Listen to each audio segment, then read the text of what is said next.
Jack Turner stood on the 48th floor of a gleaming glass tower, watching the city lights flicker like dying stars. His corner office was immaculate, just like his life appeared to be. High-paying architecture clients, expensive scotch, and no one to call after 10 p.m. It was easier that way. He was reviewing blueprints for a luxury hotel in Dubai when his assistant buzzed in.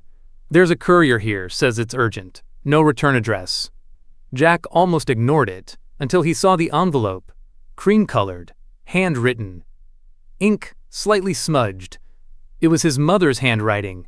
He froze. Evelyn Turner had been declared dead 10 years ago. A fire in a boarding house. The authorities said it was an accident. He hadn't gone to the funeral. He hadn't even called the coroner. He hadn't needed to. His mother had been gone long before that, retreating deeper into herself, haunted by whispers and shadows in Willow Creek. Her last words to him, at 18, were, "You'll understand one day, but you won't thank me for it." His hands trembled slightly as he opened the envelope. Inside was a single page. "Jack, you must come back. The truth is buried beneath our garden. Everything you knew was a lie." "Mom?" The next morning, Jack was gone. He told no one where he was going. He left his phone in a drawer. Willow Creek hadn't changed in 20 years. Time, it seemed, had chosen to ignore it. The main street still smelled faintly of diesel, pine, and gossip. The corner diner still had the same cracked linoleum and faded newspaper clippings about the county's only spelling bee champion. People recognized him. Or they thought they did. Their stares lingered too long, not out of fondness, but as if they were trying to place a ghost in the flesh. Jack kept his head down. The Turner house sat at the end of Sparrow Lane, hidden behind a veil of overgrown hedges and a rusting wrought iron gate. It was a Victorian relic, stubbornly standing against time and weather. He hadn't seen it since the day he drove away at 18 with everything he owned in the trunk of his old Buick. But what struck him wasn't the house's decay. It was its preservation. The windows were clean. The porch swings swayed gently, recently oiled. There were fresh tire tracks in the dirt driveway. And in the garden, where Evelyn had once grown marigolds and lavender, something new had sprouted. Jack approached slowly. The soil looked recently disturbed. In the center of the plot, sticking out of the earth like a punctuation mark, was a single fresh red rose. Dew still clung to the petals. His breath caught in his throat. There was no note, no explanation. He glanced toward the woods behind the house. Shadows moved, but it could have been wind, or animals, or memories. He turned the knob. The front door creaked open without resistance. Inside, everything was exactly as he remembered. The same floral wallpaper. The same brass lamp on the entryway table. The same grandfather clock ticking in the hallway like it had been waiting for him to return. He stepped into the living room. Dust-free. A cup on the coffee table. A faint scent of lavender tea. Evelyn had been here. Recently. Jack moved from room to room, half expecting to find her seated in the armchair, humming old lullabies to herself. But the house was empty. Then he saw it. On the kitchen table, beside a rusted gardening trowel, sat an open shoebox. Inside were faded Polaroids, newspaper clippings, and a cassette tape. He picked it up. A single word was written across the label, "Forgive." Before he could examine further, a knock shattered the silence. Jack opened the door to find Mrs. Dobbins, the neighbor from across the street, her face aged, but her eyes still sharp. "You shouldn't be here, Jack," she said, glancing nervously behind her. "You should go. Your mother," she stirred things that were best left buried. "What are you talking about?" She leaned in, her voice low. She wasn't crazy, not the way they said. She was afraid of them, and they knew she told you something. That letter? That's just the beginning. Before he could ask more, she hurried back across the road, locking her door behind her. Jack stepped back inside. He stared at the shoebox. Then at the garden. Something was wrong in Willow Creek, something old, something he'd walked away from, but it had never let go of him. And now it was reaching back. He looked out the window again. The rose was still there, but now there were two. The next morning, Jack woke on the couch, his neck stiff and his thoughts fogged. He had fallen asleep listening to the ticking grandfather clock in Evelyn's old cassette. The audio was damaged, full of static, but between the cracks, her voice whispered phrases that haunted him. "They think I've forgotten. I haven't. I never will." "He's not dead, Jack. They just made him disappear." He couldn't shake the sound of her voice, fragile and frantic, like someone speaking from the edge of madness or truth. Or both. Outside, the rose garden shimmered with early morning dew, but when Jack stepped out onto the porch, he stopped cold. There were no roses. The one he'd seen yesterday, the second one that had appeared mysteriously after nightfall, gone. The dirt was undisturbed, as if nothing had grown there at all. He knelt and sifted through the soil with his fingers. It was soft, recently turned, but nothing was buried inside. The air felt heavier today. Oppressive. He glanced toward the woods. Still, for now. Jack drove into town, hoping to shake the creeping unease. He stopped at the cemetery first, needing proof, some tether to reality. The Turner plot was in the northwest corner beneath a weeping willow tree. His mother's name should have been there, Evelyn May Turner, 1952 to 2013. But it wasn't. Where her headstone should be was just grass. He checked the row, twice, then checked the cemetery registry posted at the caretaker's shack. Her name wasn't listed at all. His hands trembled. He walked to town hall, demanding death records from the clerk, a middle-aged man with horn-rimmed glasses and a face that looked carved from stone. "Evelyn Turner? Sorry, nothing on file. You sure she passed here?" "She was pronounced dead in Willow Creek 10 years ago," Jack said. "Then someone scrubbed it," the clerk muttered, glancing around. "I'm not risking my job over it, but if you're smart, go back to the city." On his way out, Jack caught a glimpse of a corkboard in the lobby. Among the flyers and missing pet notices, one photo made him stop. It was a decades-old black-and-white group photo of the Willow Creek Founders Club, dated 1987. There were 7 people in the shot. One of them was his mother, young in a housemaid's uniform, standing at the back, and beside her, Mayor Henry Ashcroft, 20 years younger, with a hand on Evelyn's shoulder. Jack snapped a photo of it with his phone. He'd seen that look in Evelyn's eyes before, reserved, distant, almost like she knew a secret too heavy to carry. Back at the house, Jack pulled out a rusted garden spade from the shed. He returned to the garden patch, where his mother used to spend hours, planting, pruning, humming lullabies to no one. He began to dig. 6 inches in, he struck something hard. He scraped away the soil and uncovered a tin box, corroded at the edges. Inside was a faded photograph of 2 infants swaddled in blue blankets. On the back, written in trembling cursive, "You were never alone." Beneath it, a locket, silver, tarnished, with 2 tiny portraits inside. A baby in each. Jack's heart pounded. He didn't have a twin. He couldn't have a twin. Evelyn had never said a word. The wind shifted. Something moved at the tree line. Jack looked up sharply. A figure stood just beyond the woods, dressed in black, motionless, watching. He stood. "Hey!" The figure didn't move. Jack took a step forward, but the figure turned and vanished into the trees without a sound. He ran to the edge of the woods. Nothing, no footprints, no trace, just silence. But where the figure had stood, a torn piece of paper fluttered in the underbrush. Jack picked it up. It was part of a journal page, written in his mother's handwriting. The ink had bled in the rain, but a few sentences were still legible. "If they find out I kept them apart, they'll bury me too. I thought the fire would be enough, but he came back. The other one doesn't know who he is." Jack read it over and over. Them? The other one? He looked back at the house. Suddenly it didn't feel like home. It felt like a trap. That night, Jack sat in his childhood bedroom, the tin box on his lap. Moonlight poured through the half-closed blinds. The locket swung gently in his hand. His phone vibrated.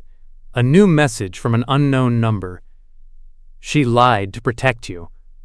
But the truth is what kills. Dig deeper, -R." He stared at the message until it faded into the dark. Outside, the garden rustled again, and this time, 3 roses swayed in the windless night. Jack sat at the kitchen table, the note from the 3rd rose clenched in his hand. It read, "He's been watching longer than you think. Ask about the girl who never left. E. The handwriting matched Evelyn's, or at least it looked like hers. But that was impossible, unless she was alive, unless everything really had been a lie. He poured himself a glass of water. His hands wouldn't stop shaking. A knock at the door startled him. Cautiously, he opened it. A woman stood on the porch, soaking wet from the drizzle that had begun to fall. Shoulder-length brown hair, hooded green eyes, trench coat. She looked to be in her 30s. "I'm not here to hurt you," she said before he could speak. "My name's Rachel. I knew your mother." Jack narrowed his eyes. "Prove it." She reached into her coat and slowly pulled out a photograph. It was Evelyn, older, gaunt, and tired, standing beside Rachel in the garden, both women holding shovels. "She called me her shadow," Rachel said softly. "She said I was the only one who still believed she wasn't crazy." Jack stared at the photo, his jaw tightening. Where was this taken? Last fall. 3 months before she disappeared. Rachel stepped inside without waiting for an invitation. She was digging up the past, Jack, literally and figuratively. Jack closed the door, unsure whether to be afraid or relieved. He didn't trust her, but she knew things. "She told me about you," Rachel said. "About the boy she let go, about how it broke her. But she never mentioned the twin." Jack blinked. "You know about that? I saw the birth certificate, the second one. It was hidden behind the fireplace bricks. There's more, if you know where to look." Rachel sat across from him. "Your mother wasn't hiding because she lost her mind. She was hiding because she was being followed." "By who?" Jack asked. She hesitated. "People connected to the Ashcrofts. Evelyn used to work for them, back when she was young. Henry Ashcroft was powerful even then. He still is. He doesn't forget debts. Or secrets?" Jack was growing tired of riddles. "Why would the Ashcrofts care about Evelyn? Or me?" Rachel held up her hand. "One thing at a time. First, you need to understand something. Evelyn believed your life was in danger. She staged her death to keep them away.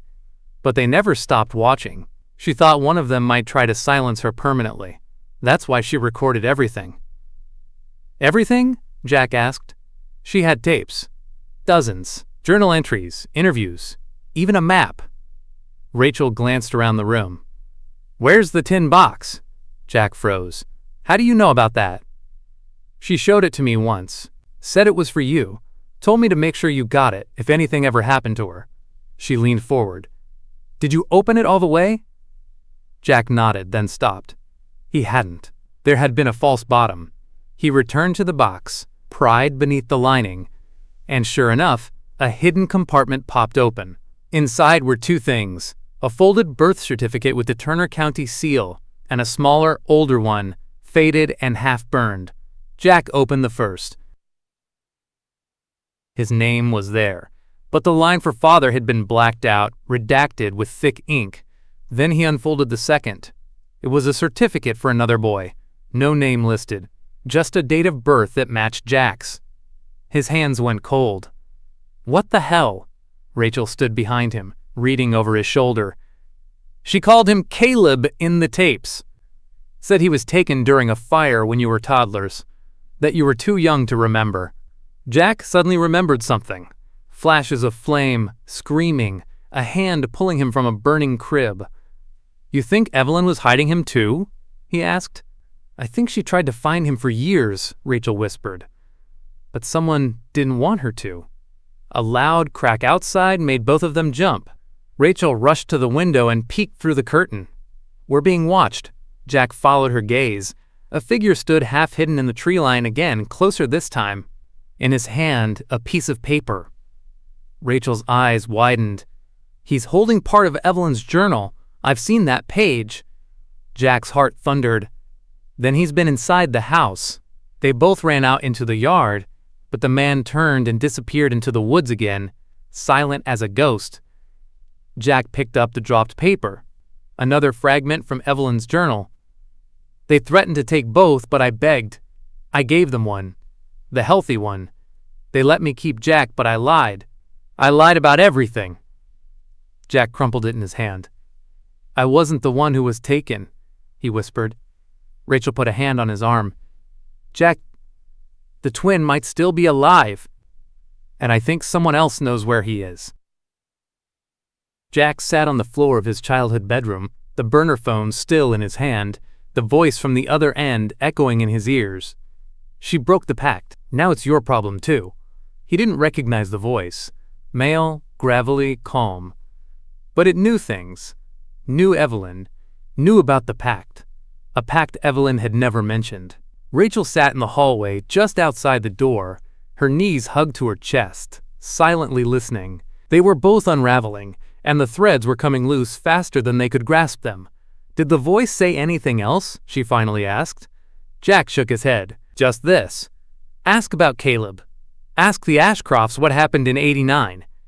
Then he hung up. Rachel's eyes met his. '89 is the year of the fire. The one Evelyn said took your brother." Jack stood, pacing. "But I was the one she kept, and she said she gave up the healthy one. So why does the other birth certificate look like mine? What if I wasn't the one who stayed?" Rachel hesitated.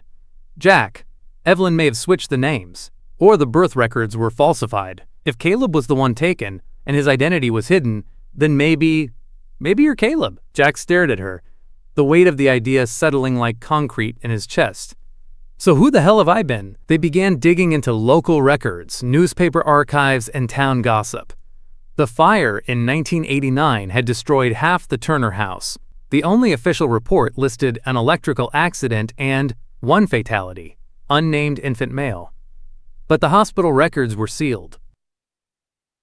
Then Rachel found a name, buried in an old police log. Caleb Bryant, age 4, missing.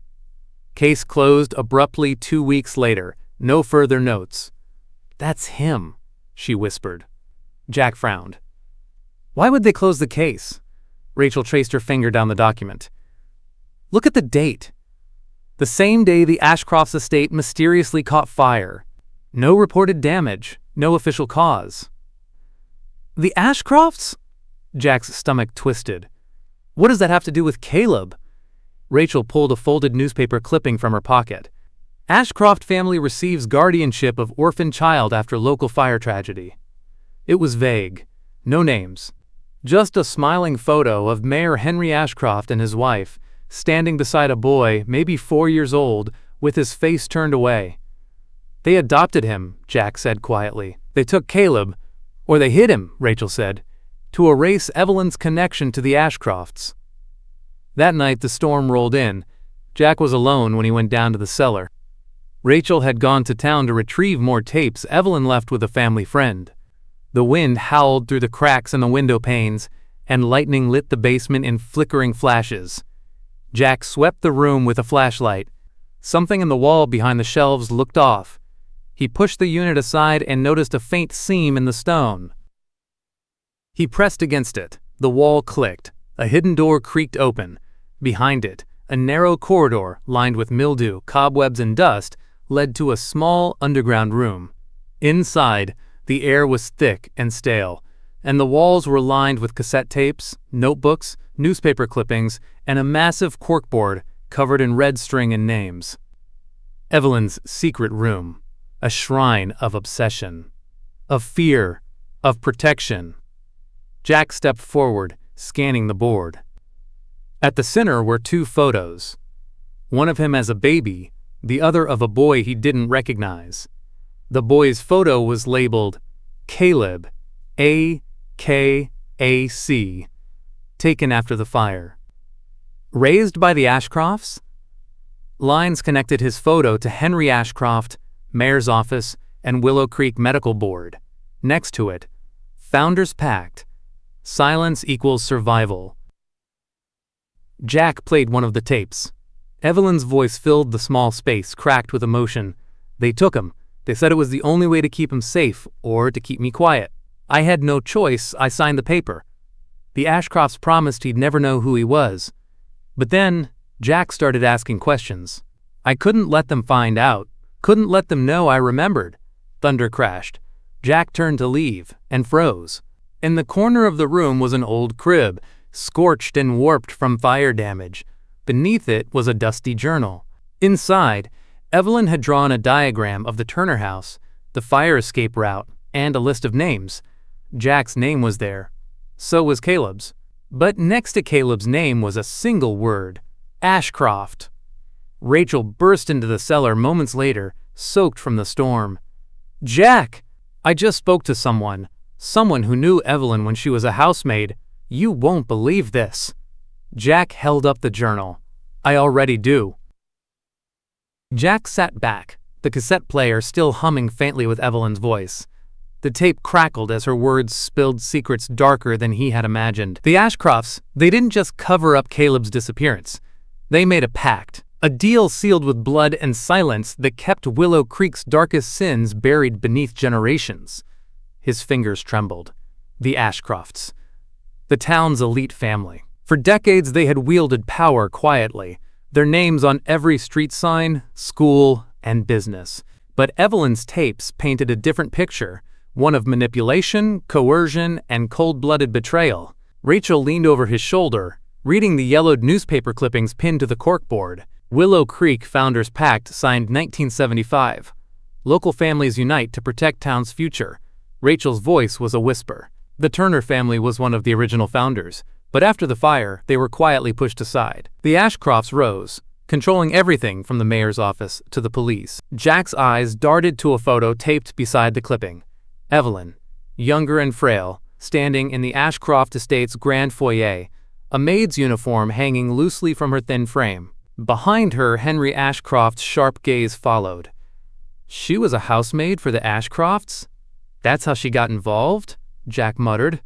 Rachel nodded, and she saw things, heard things. Family secrets that could destroy them all. When Caleb disappeared, Evelyn threatened to expose the truth. That's when the pact really showed its teeth. Jack's mind raced back to the birth certificates, the twin, the fire, the letters, and now this chilling revelation. His mother was more than a victim. She was a threat. Suddenly, his phone buzzed. A text message. "Meet me. I have answers.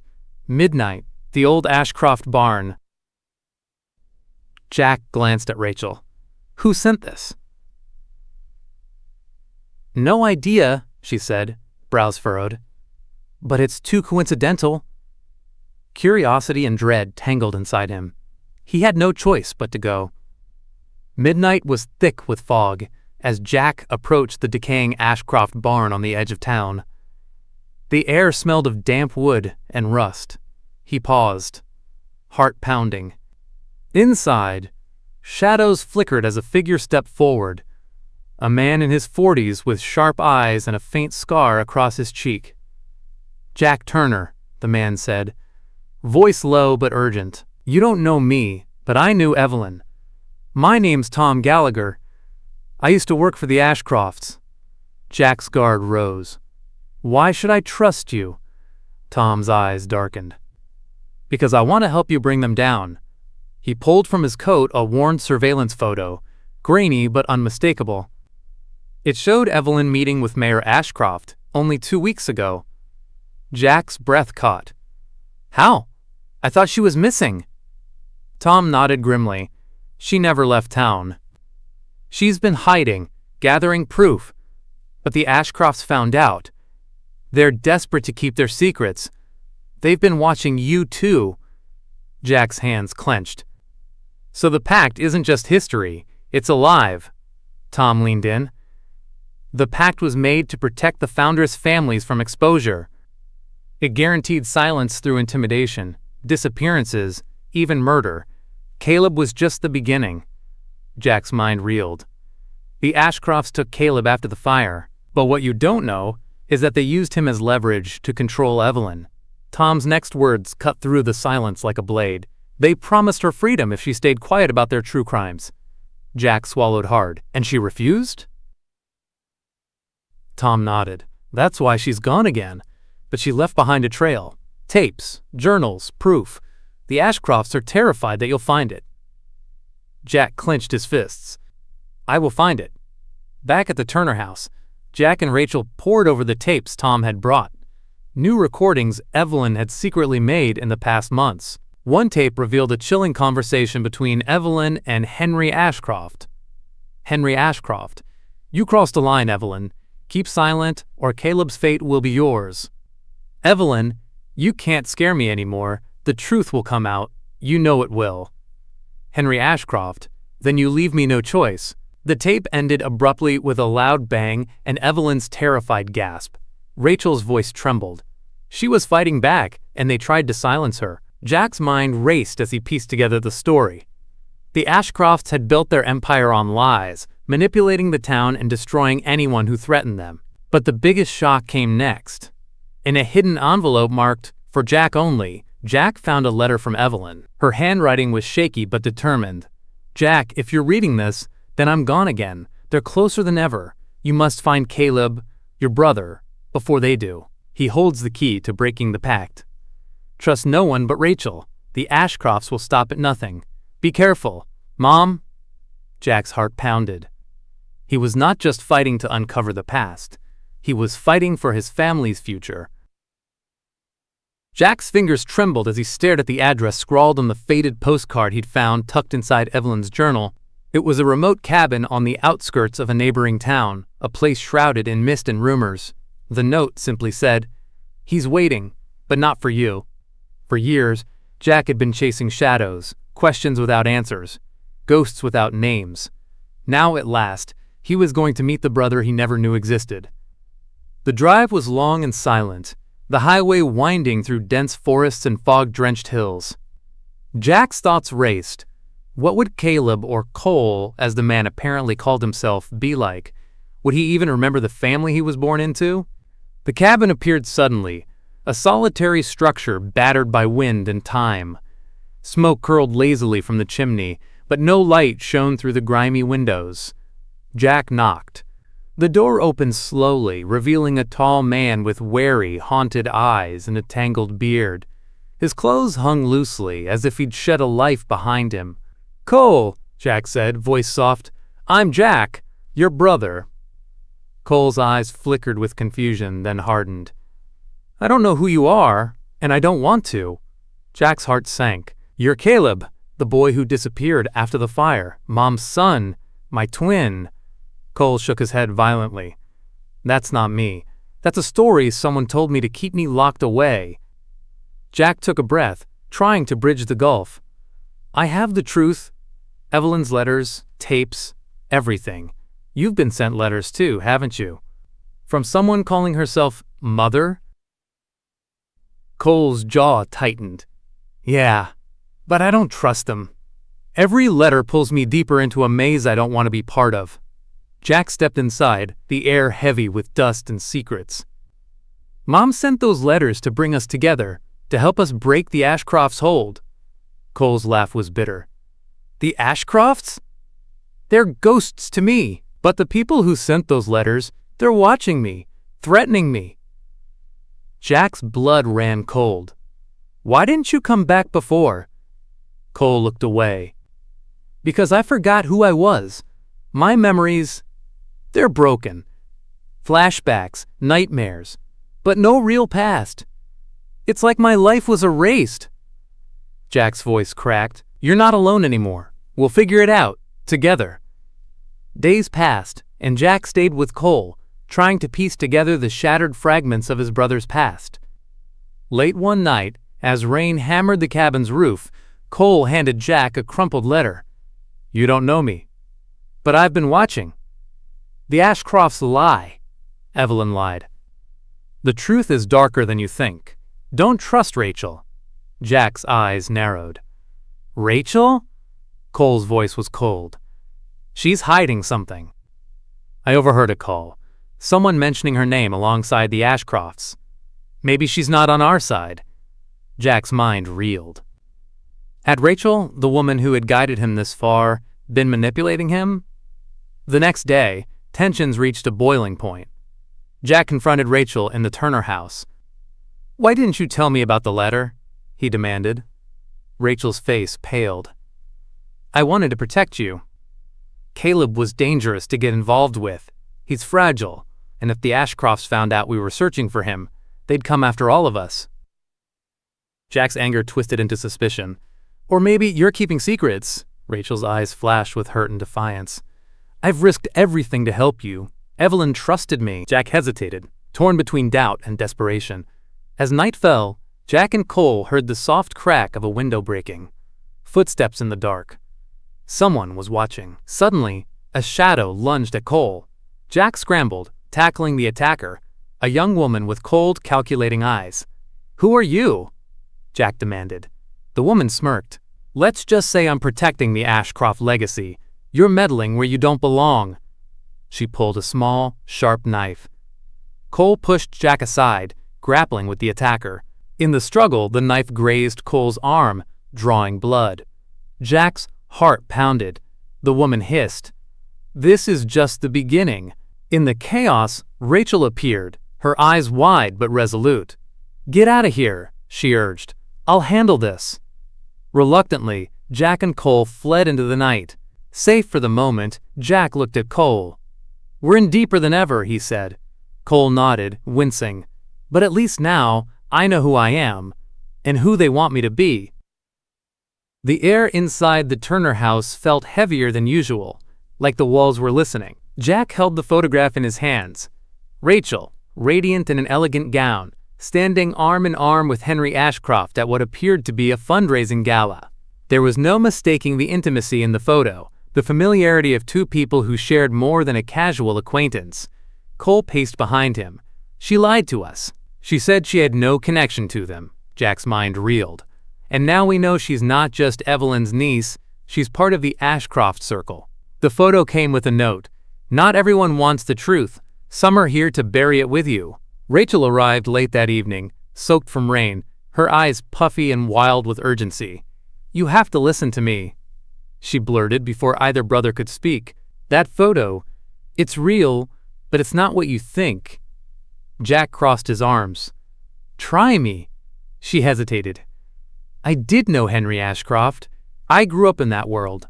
My mother was Henry's sister, which makes him my uncle." Cole's jaw clenched. "You said Evelyn was your aunt." "She was," Rachel said. "My mother and Evelyn were half-sisters, different fathers.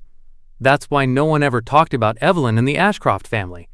She was the stain they wanted to erase." Jack narrowed his eyes. "And what were you doing at the gala?" "Spying," she said simply.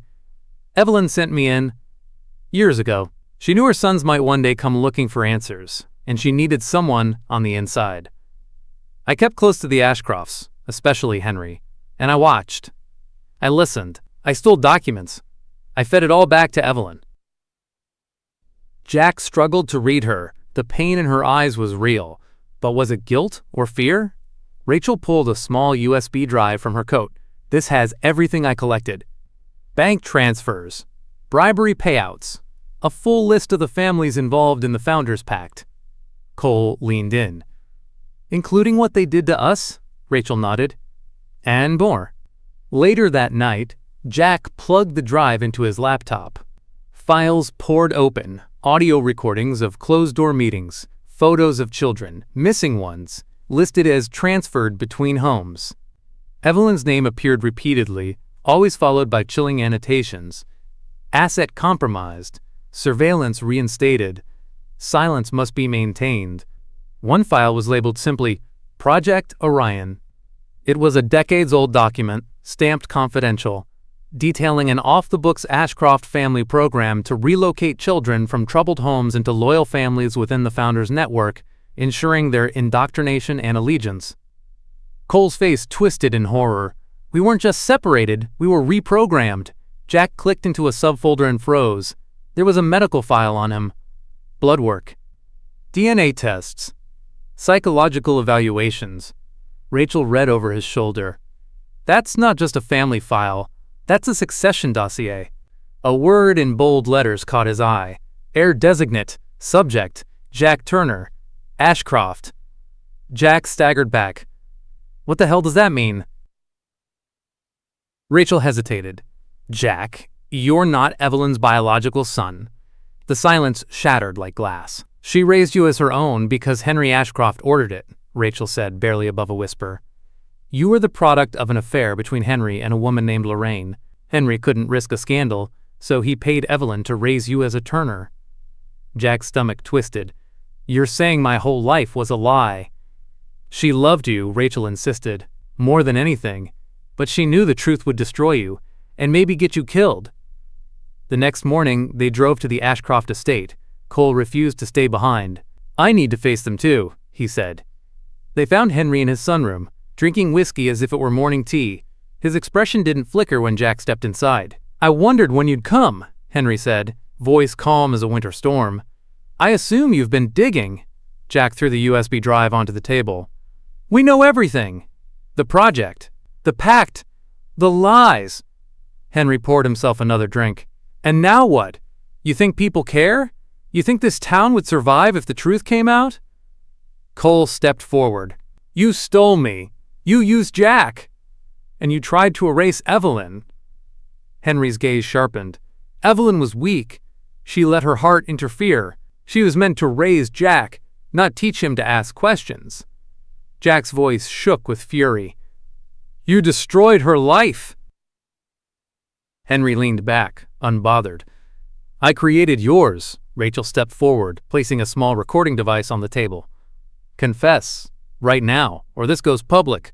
Henry smiled. "You really think I'd be foolish enough to speak without a dozen lawyers waiting on speed dial?" Jack pulled out Evelyn's final letter and tossed it beside the recorder. Henry's eyes narrowed. "She knew you'd say that," Jack said, "which is why she already released her recordings, every file, every photo, to every journalist on the West Coast. She wasn't just waiting for us to find the truth, she was counting on it." Henry stood, rage blooming in his face. "You think you've won?" Jack met his gaze, cold and steady. "No, I think she has."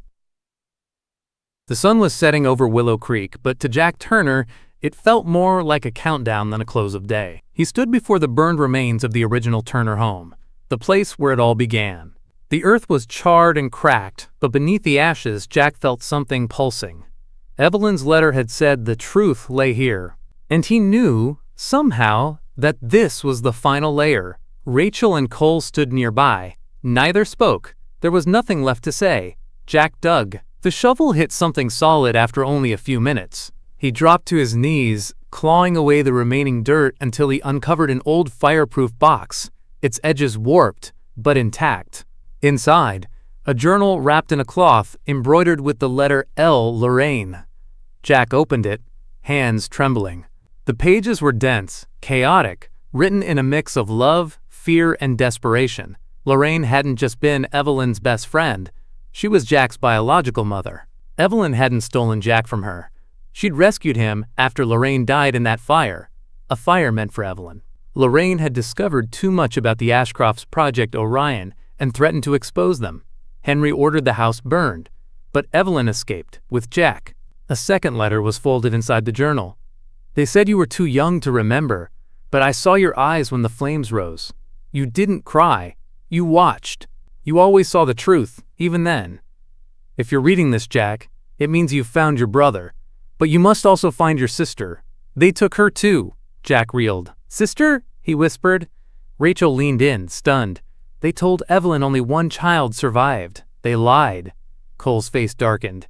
"They always lie." Back at the Turner house, Jack and Rachel scoured Evelyn's tapes again. One was marked, "For the End." He inserted the tape. Evelyn's voice crackled to life. "Jack, if you've made it here, then I know you understand now why I did everything. The fire wasn't just to silence Lorraine, it was to take all three of you. They only needed two. Caleb for control, you for legitimacy. But she, Lila, was the wild card. She had a defect, they said. Something about her eyes, but I knew it was just fear. They couldn't control her. So they hid her away." Rachel's eyes widened. "The Ashcrofts ran a home for special children. I thought it was just a cover for the orphan transfers. But what if they kept her?" Jack looked at Cole. "We're not finished." The Ashcroft estate was silent when they arrived. The grand mansion loomed like a fortress of rot. Inside, everything was empty. Papers shredded, computers wiped. But in the basement, beneath a false wall, they found what Evelyn had hinted at. A padded room. A crib, long unused. And a name, scratched into the wall over and over in jagged, childlike handwriting. "Lila! Lila! Lila!" Cole turned away, grief thick in his throat. A single folder sat on a shelf, marked Subject L3, photos, notes, medication records. Lila was born premature, diagnosed with a mild sensory disorder, but she was alive, at least for several years after the fire. The records stopped abruptly 10 years ago with one final note, transferred to Arbor Haven, name changed. Rachel gasped. That's a care facility 3 towns over. It closed down 8 years ago, but some of the residents were moved to private homes. Hope bloomed in Jack's chest like fire through frost. 2 days later, they found her. Lila, now going by Lily, lived with a retired nurse named Mrs. Kemp who had adopted her after Arbor Haven was shut down. Lily, now in her 20s, had no memory of her past but loved gardening and classical music. She had Evelyn's smile and Jack's eyes. When Jack introduced himself, she looked puzzled but not afraid. "I know you," she said quietly, "from my dreams." Tears fell freely. Cole took her hand. "We're your brothers. We've come to bring you home." Lily looked between them, then toward the garden, where the wind stirred the leaves. "Mama always said someone would come." Back in Willow Creek, the storm Evelyn predicted had begun. The files had leaked. Every journalist who received them confirmed the truth. The Ashcroft dynasty crumbled within days. Arrests, investigations, protests. But not everyone was happy. Rachel met Jack outside the courthouse. "You made your choice," she said. "You let it all burn." Jack nodded. "It had to." She handed him one last envelope. "Evelyn left this with me. She said to give it to you only when everything was out in the open." Jack opened it. Inside was a deed to the Turner house and a plane ticket to anywhere. "You've done what I never could, Jack. You broke the silence, but now comes the storm. Protect them, guide them, but most of all, live." This was never about revenge. It was about freedom. In the final scene, Jack stands in the garden. Cole and Lily are laughing nearby. The garden, once a graveyard of secrets, now blooms with color. A shadow moves behind him. He turns. Evelyn stands at the edge of the path, older, fragile, but alive. She smiles. Jack runs to her, and they embrace like time itself paused to honor the moment. She whispers in his ear, "The truth was only the beginning. Now you must decide what comes next." Jack looks at his family, and for the first time he doesn't feel haunted by the past. He feels ready.